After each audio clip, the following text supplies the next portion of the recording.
दोस्तों, यह कहानी एक लड़का की है जो न कि संन्यास लेना चाहता था, लेकिन ज्यादा बोलने की वजह से वह संन्यास ले नहीं पाया।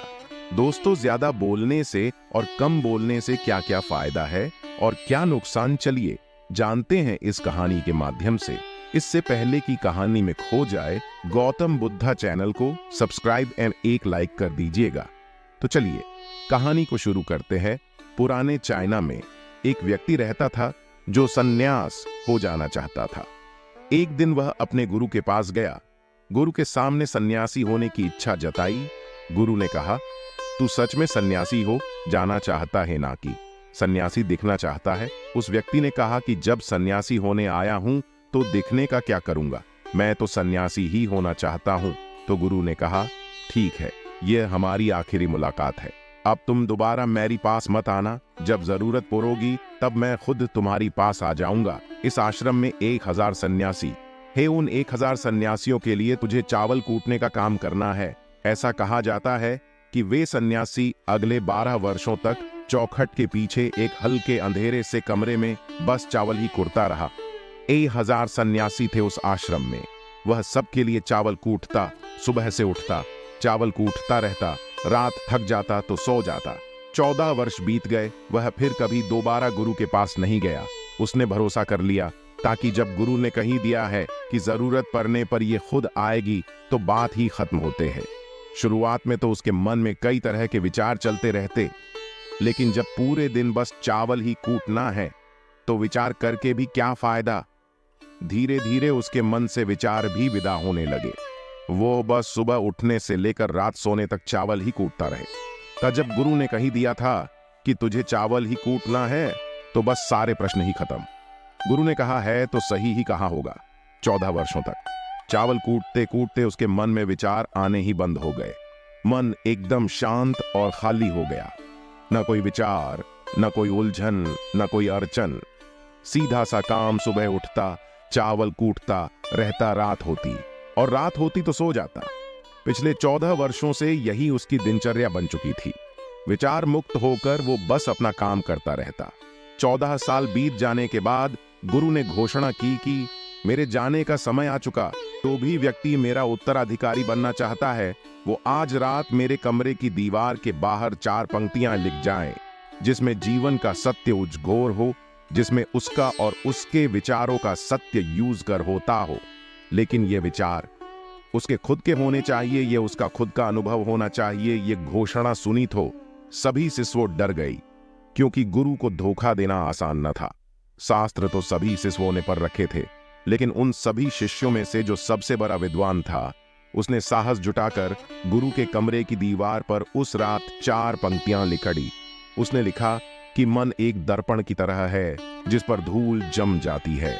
धूल को साफ कर दो तो धर्म उपलब्ध हो जाता है। इस धूल को साफ कर दो तो सत्य अनुभव आ जाता है।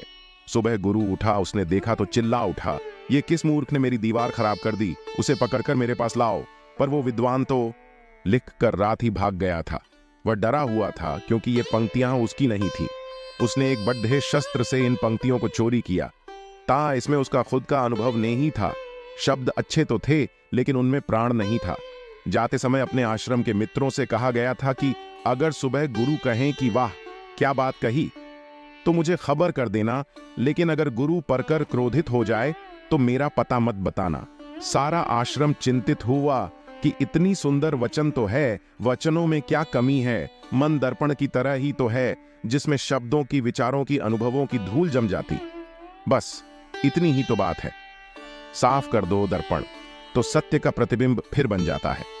लोगों ने कहा, उस सन्यासी ने बात तो बिल्कुल ठीक ही लिखी है, लेकिन गुरु जरा जरूरत से ज्यादा ही कठोर है। और अब देखते हैं इससे ऊंची बात गुरु कहां से लेकर आएंगे। ऐसी ही बातें पूरे आश्रम में चल रही थीं।